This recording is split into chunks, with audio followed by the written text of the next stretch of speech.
Peace and love, family. Welcome back to Keep Firing Offline. I am your host, D. Taylor. Now, for those just joining us, Keep Firing Offline is an interview series where we get up close and personal with amazing people to keep you inspired. And today, we have another great guest with us.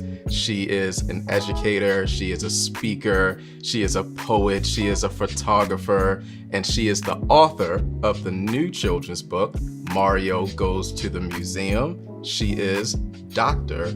Rebecca Dupas. What's up, Rebecca? How are you?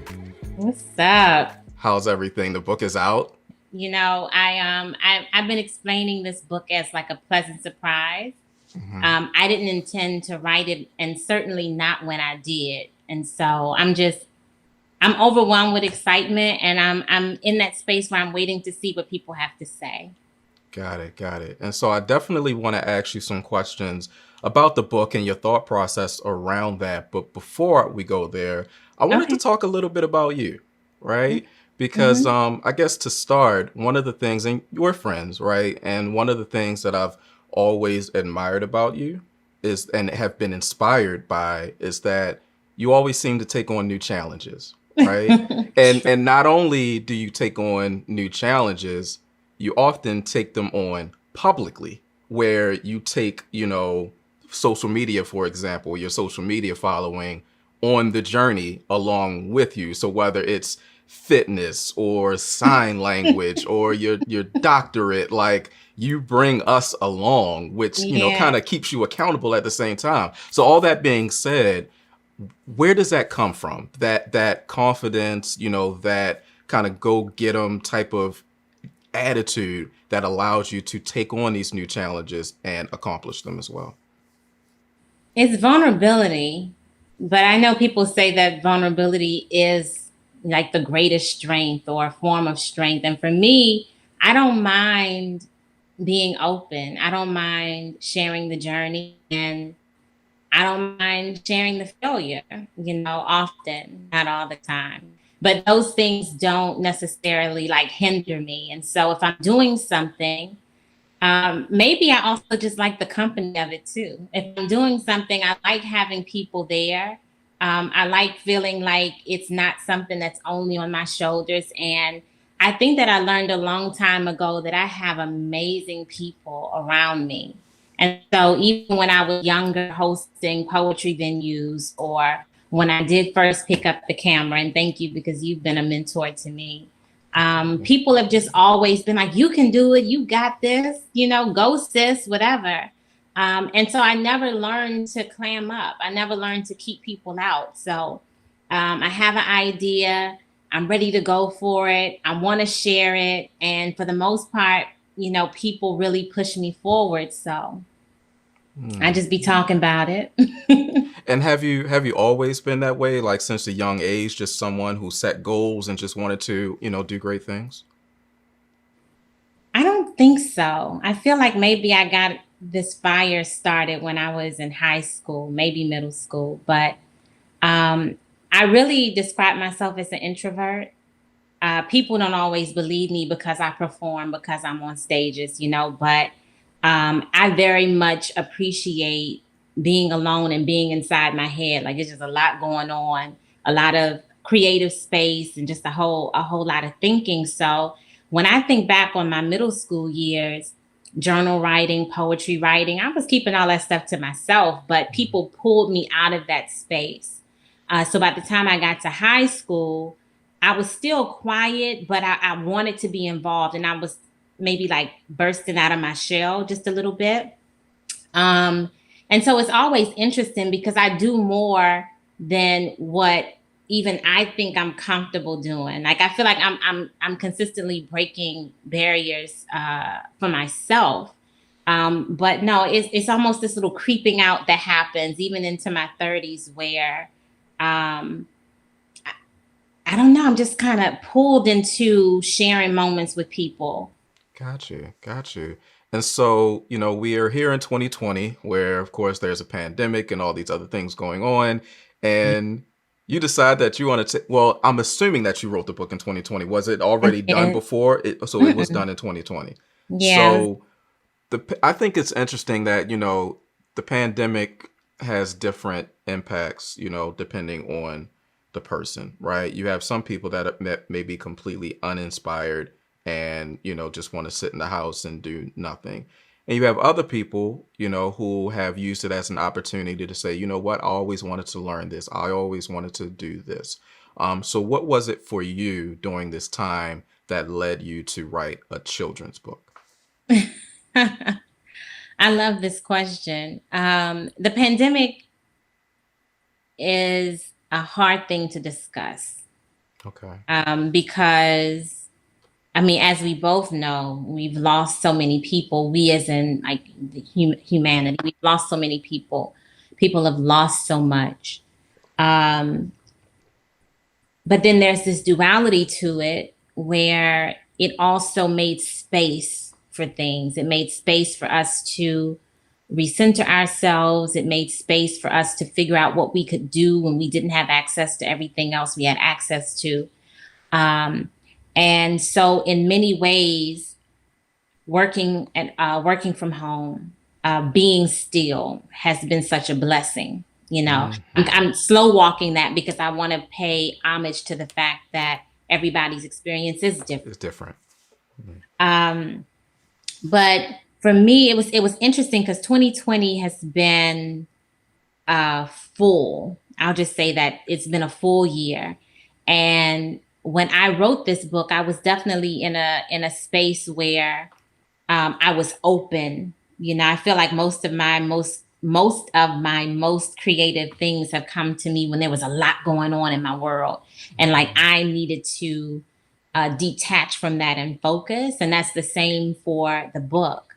I was sitting home alone at the time, watching TV, and I had thought about this children's book several times before, but it was just a thought. I'm like, I'm gonna write a book. I'm gonna write a children's book. And then at some point it became, I'm gonna write a children's book about somebody going to a museum.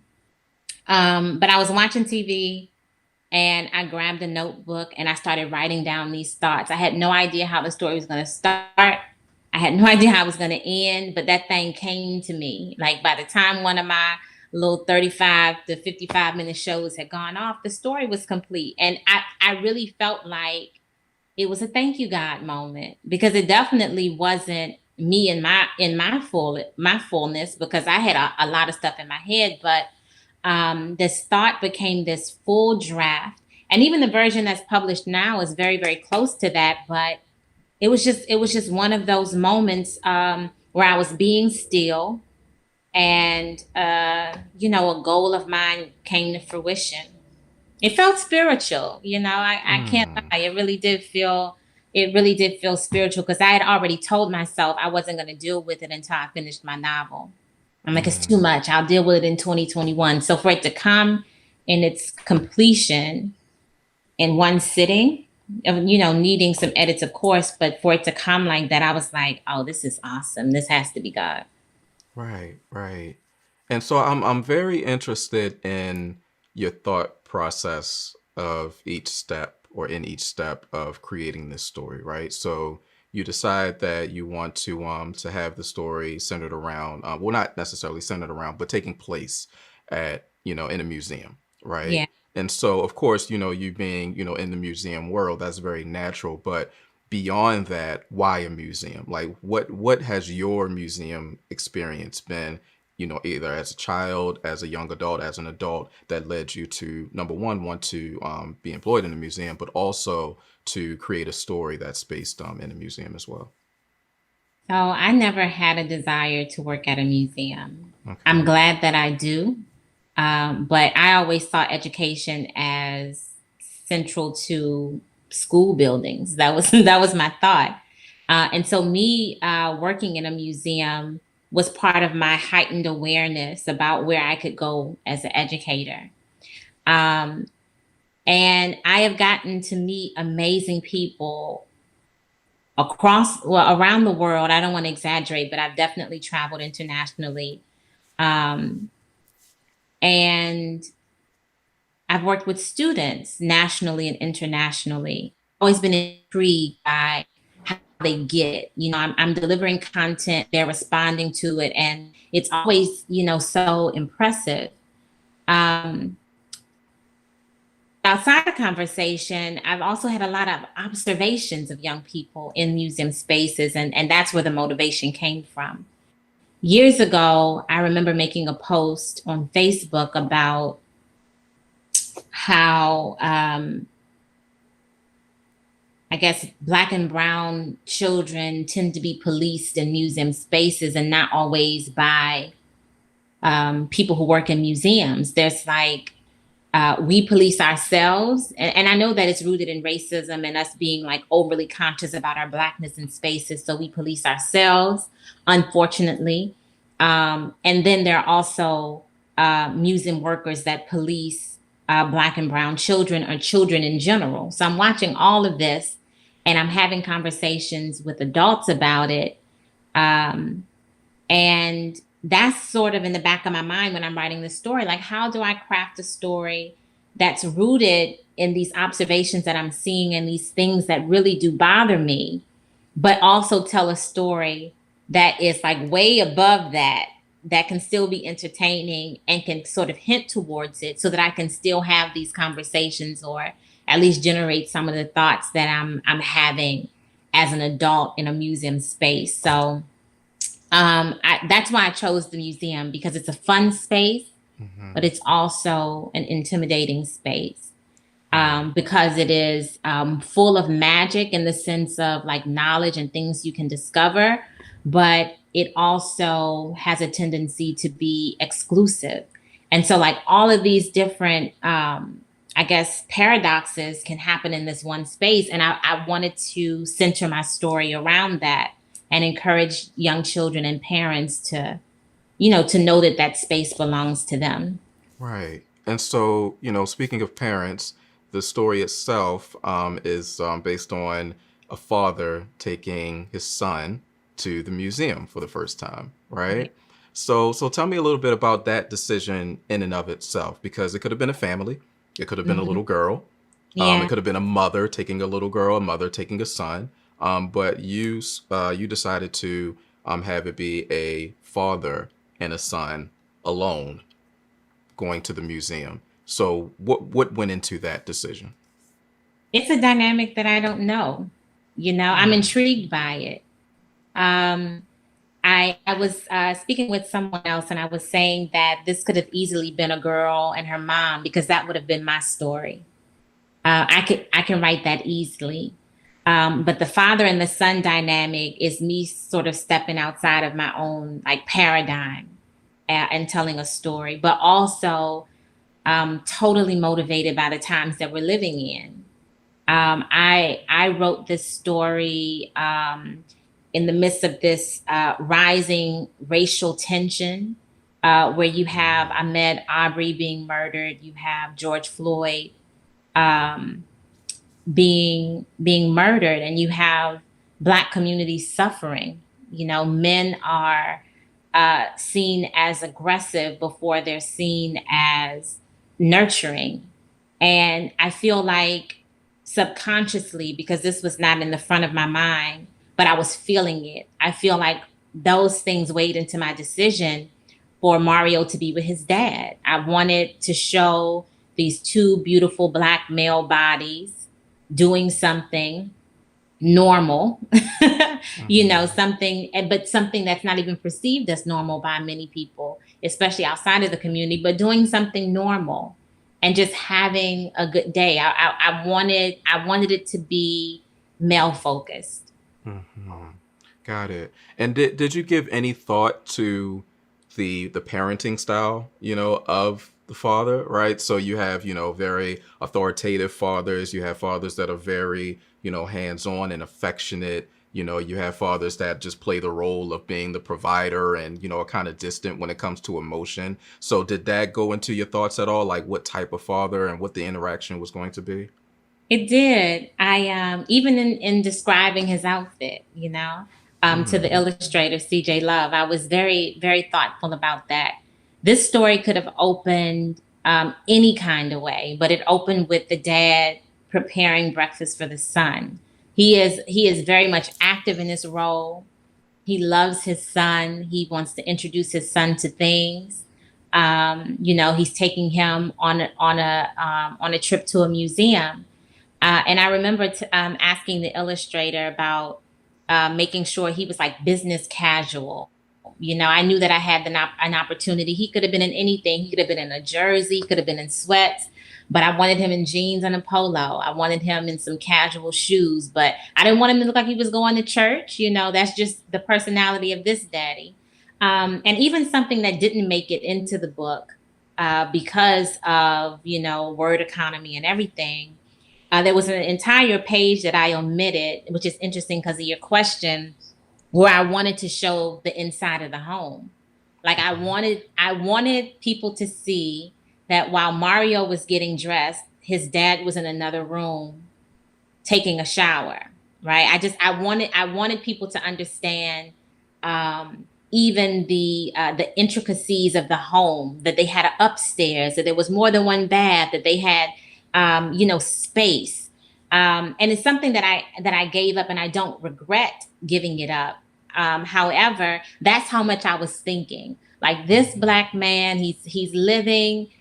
He and his son are comfortable. They're eating breakfast. He is dressed business casual. He has a car. They're going to the museum. All of those things were important because I'm pushing back against these stereotypical images. Like I'm wanting this black family to appear established in this book because I'm aware of stereotypes. So all of these things were going on in my head. Like I didn't need him to be, acceptable to a certain group of people, but at the same time, I didn't need him to be a stereotype either. And so there was this battle in my mind of what decisions do I make to give him this average Joe type feel, this relatable feel. I was exploring all of that. Gotcha. And in the story, as Mario goes through the museum, he's experiencing, all these exhibits, and there's African royalty there. How important was that part to you? Like what Mario was going to see in the museum? Was it more so about the father-son experience, or was the actual, learning in the museum as important as the as that dynamic? Yeah, it was of parallel importance to me. And I feel like, Mario is a kid and he's sort of bouncing along in this museum, experiencing each room and having emotions. But I guess the second story is that this is a museum space and it has rules, and I want Mario to be familiar with those rules. And so both of those things were happening, and both of those things are important. Because even though I'm coming from a space of, museums can be exclusionary, museums can be intimidating, um, that's almost like the underbelly of this story. I'm also introducing a museum space, and I'm also introducing a little boy to Black history and to American slavery. So there's all these things happening at the same time, and I had to consistently think of. I want to say two, but it might be all three of those things, at the same time. Hmm. And in your experience, do you think that there's a gap in appreciation for museums in terms of black versus other races and nationalities? I wouldn't call it an appreciation. I feel Okay. like a lack of appreciation. I feel like the onus is on the museum space. Like I feel like um, people who go to museums and are welcome into the space and have a meaningful experience don't leave with a lack of appreciation for that experience, right? Okay. But if someone goes and they're not intentionally connected, then they might leave feeling a little bit empty. Or if they're never taught that the space belongs to them, then the possibility of that growing interest, Hmm. it doesn't exist. So I know so many parents who take their children to museums. Like I would be lying if I, like use that like as a selling point, because it's a great question. I think museums have to do a better job And I think that this book is also an opportunity for me to create a space for those conversations to happen and to get Hmm. young people excited about museum spaces. Before they go there, before they're told to stop running or told they can't touch anything, they can see hopefully museums and all of the museum glory from a story like Mario Goes to the Museum.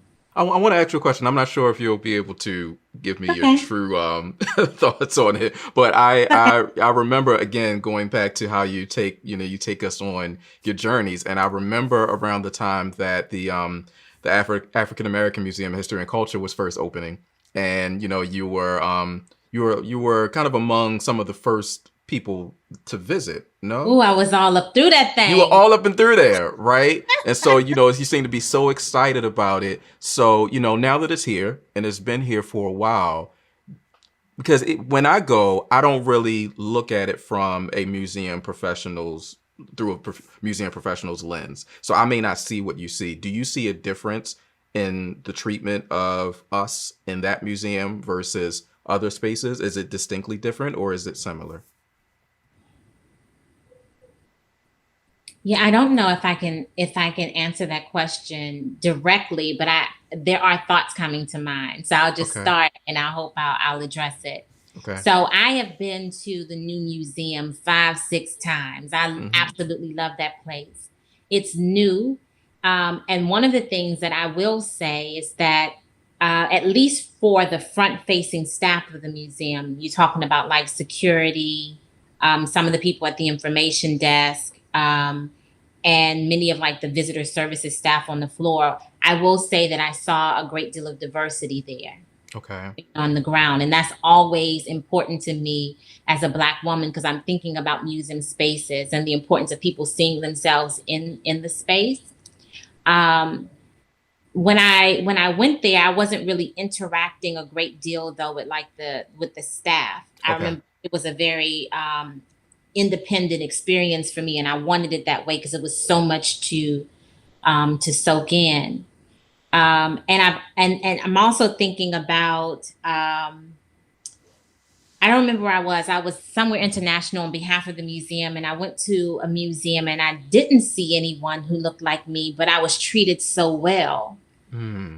And that stuck with me because there's an importance in that, and knowing that people want you there, and that you moving about the cabin, so to speak, is not seen as a problem for the people in the building. Um, so there's these very I guess contrasting experiences in my mind. What's important though, whether it's the National Museum of African American Culture and History is always a tongue twister to me, Yeah. or the Holocaust Museum, or any museum on the Smithsonian. Number one is that there's representation, and that two, regardless of who's talking to you, that people are culturally aware. That there's this understanding that from the outside looking in, museums are not always welcoming. That their outreach might skip over their entire city to go where the deep pockets are, and that people have to intentionally greet people. They have to intentionally ask them questions, intentionally explain the spaces to them and all of the ways that they are welcome to explore. Like those things have to be in every space. And the reality is that they aren't. Hmm. Gotcha. Gotcha. Hmm. So You're no, I can. thinking, I love your thinking face. I know I'm so easy to read. No, but that's really really interesting. And then part of the reason that I asked that question is because of part of what you said before, how not only are we policed by others, but we police ourselves as well. So, while representation is great, it doesn't always solve the problem because part of Yeah. the problem is very much, what we've internalized. It's So internal racism. Yeah. yeah, so we look at ourselves as just as problematic as other people do oftentimes, you Yeah. know. So it's You, just a very, very interesting conversation to me. you have to take up space. You have to take up space. And as adults, we have to let children be children. Yeah. Outside of the museum space for a second, D, like outside of the museum space, I watch people. I'm always observing the world around me. And I remember staying in a hotel once, and it was irritating. But I remember this little boy, he wasn't a black boy, running up and down the hallway, having the greatest time. And his parents did nothing to stop him. Mm-hmm. Now, there were a lot of reasons why he needed to stop because it was beginning to impact the rest of us on the floor, but he was being a child. And so, but I remember watching that, like, I wish this little boy would be quiet. And I remember like going out for something, probably to be nosy and see what was going on. And he was just like, and he looked so happy. And I thought about even my own upbringing, and I had that little moment of laughter. I was like, yeah, if he was a little black boy, Auntie would have been snatched him up. Auntie would have been quieted him down. And like, I hear all those jokes. And then on the other side of that, I'm like, okay, but where's the room for the child to be a child? Because that is what children do. They're noisy and they run, right? Skip over to being in the airport. Mm-hmm. I was watching, I believe it was a Indian family, like Middle Eastern Indian family. And I remember watching the mom. She was talking with the family, and the little boy was kind of all over the place, but still in front of her, just moving so freely. Um, and I remember in the short period of time that I watched her never making him sit still, calm down, be quiet. It was just like she was doing her mama thing where you talking, but you can see your baby. Mm-hmm. And again, I started thinking, Black Auntie would have been snatched him up. Mm-hmm. This is just a reality, right? And for many of us, there's a point of pride in that because we have an understanding of decorum. But even our understanding of decorum is based on the fact that we're being judged a lot of times by white society. All of Yeah. this is problematic for me. Yeah. So, jump to the museum space. I've been walking through the hallway and seen someone who's not black open the door, look inside like a little baby, like what's going on in here? It might have been a meeting in there. But that's what kids do. They discover, open the Right. door, and the mom's like, oh, sorry, close the door, move on with their lives. Mm-hmm. Now I imagine if a little black boy did that, would the mama have snatched him up first? Or would the security guard have snatched it? You know what I mean? It's just like how how when where and how can kids be kids? Yeah. Um and even from a docent perspective, overhearing people complain because let's say a teenage black student has their earphones on. That's Mm-hmm. so disrespectful. Meh, meh, meh, meh, meh, meh, meh. But I've also seen a white child spit in the museum. Mm-hmm. And then the reprimand is like, don't do that. That's different. That's a different Right. level of disrespect, and it's a different level of response. Mm-hmm. And so all of these things are in my head when I'm writing the story, and it couldn't all go into the book. I had to keep it educational and fun. Mm-hmm. But it's one of the reasons why I just want to start this conversation. And the reason why I started it here is because this little black boy is going to a museum. There's a lot to discover. There's a lot for him to potentially experience. And I wanted a story that had a happy ending, Mm. you know? Gotcha. Yeah, completely understand. And so for you, being someone that's originally from further south, and I've come to find, through my travels that Southern folk are a little bit different, in Mhm. terms of how we've adjusted, over time. And Yeah. so I guess with that, how long did it take you to fully embrace that lesson of taking up space? Because you come from, like I said, you come from, further south, and also being told over time from different people that you're doing too much. So you're always like combating something, in order Yeah. to fully embrace. The miseducation is Yeah. so much miseducation. Um, I'm a grown woman and I'm still learning to take up space. Mm-hmm. I feel like I really learned the lesson in my 30s. I like poetry is beautiful. And I'm always trying to remind people like, just because I get on a stage doesn't mean that I am outgoing. It doesn't mean that I am always super confident. There's still a wall. I'm on stage, I got the mic, y'all over there. Like there's still this whole protection thing, this armor, if you will. But me really learning to use voice, to push back against ideas that are harmful, oppressive, whatever. I feel like I kind of blossomed into that a couple of years ago, Hmm. and even that's a challenge for me because I am always doing something, because I am an Aries, because I am all those things that all of what comes along with all of this, right? Because we've Yeah, had conversations. of I'm course. also trying to pull myself back because I'm like, if I give them too much, even if I'm not trying, it's gonna be a problem. So I'm always trying to police myself. I'm just learning to just show up and to Yeah. just take up space. And you know how it is on your healing journey. When you get some healing, you want everybody to have some healing. Hmm. You trying to give it to everybody. Um, but yeah, I'm still learning it. I feel like I'm just learning it. I don't know what I was doing before. Clearly I was taking up space before, but it wasn't even intentional. So Hmm. now that I'm intentional about it, it's a whole nother feeling.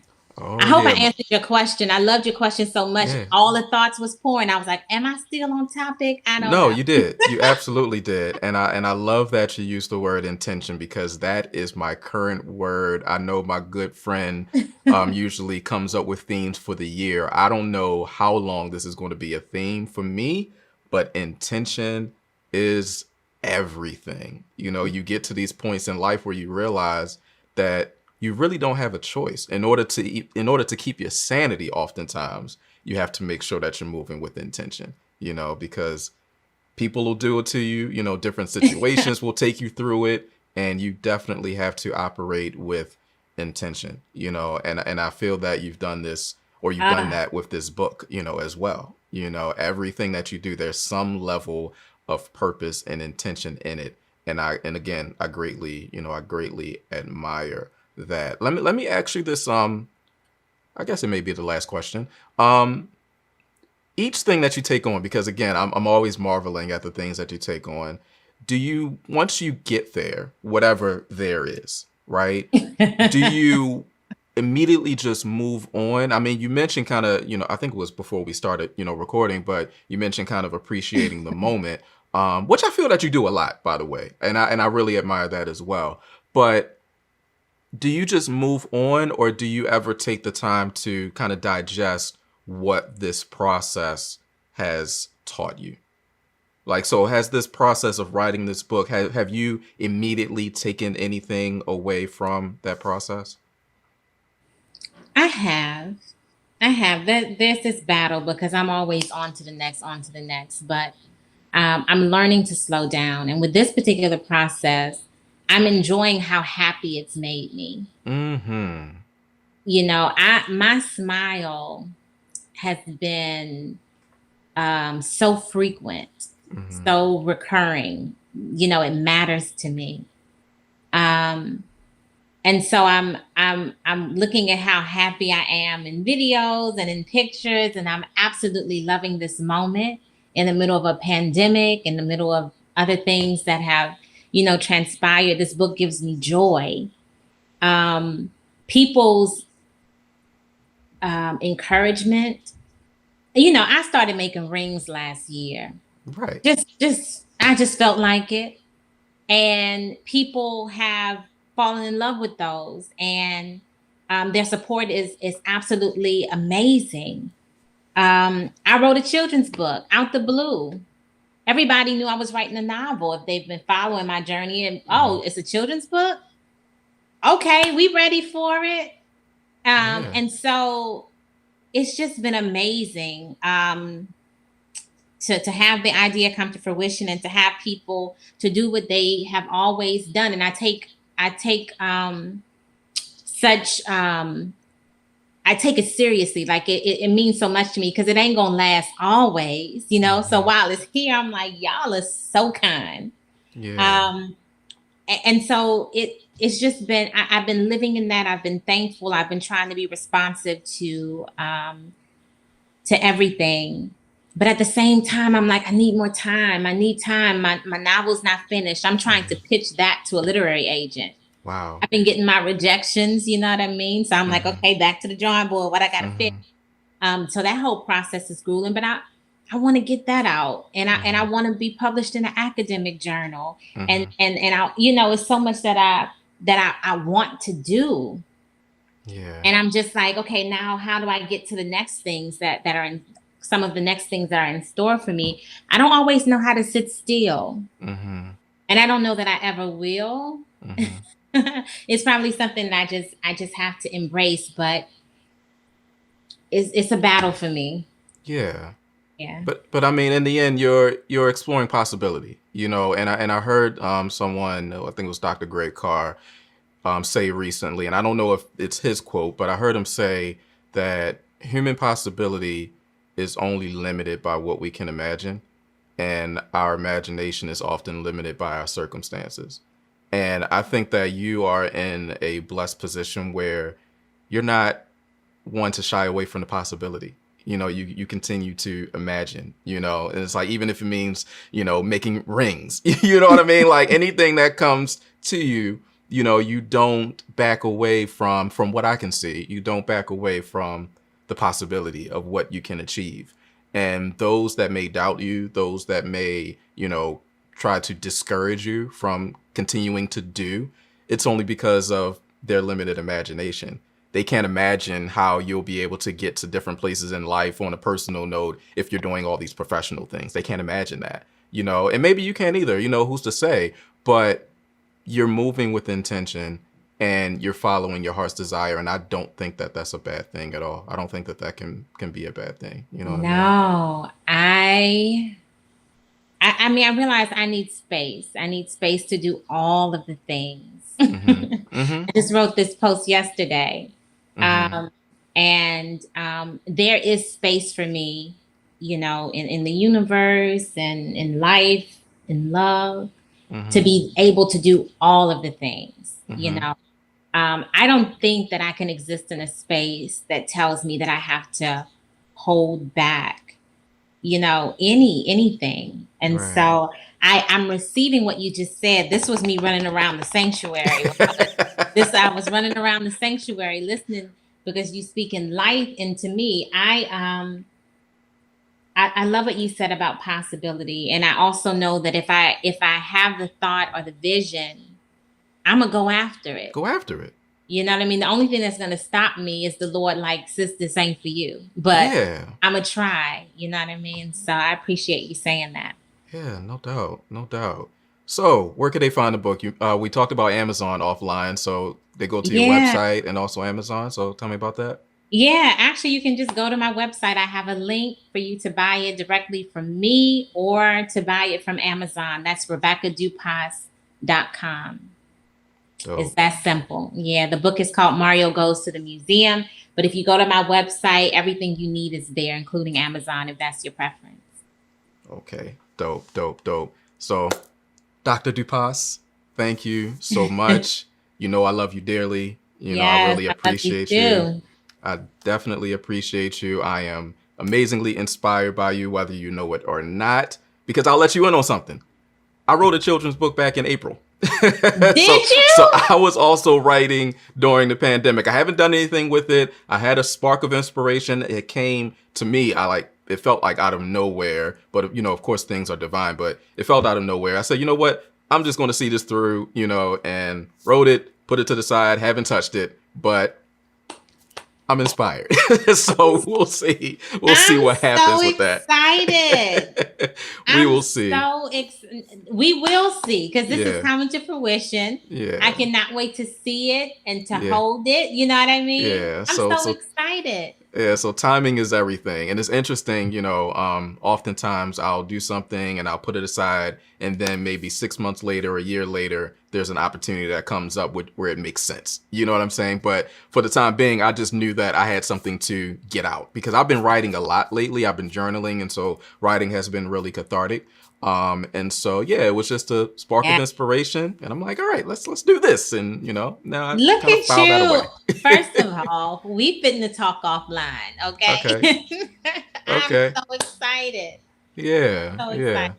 Yep. So, the pandemic, the quarantine has been in some ways very, healthy for me as well. And Yeah, again, definitely honoring those who don't have that same experience.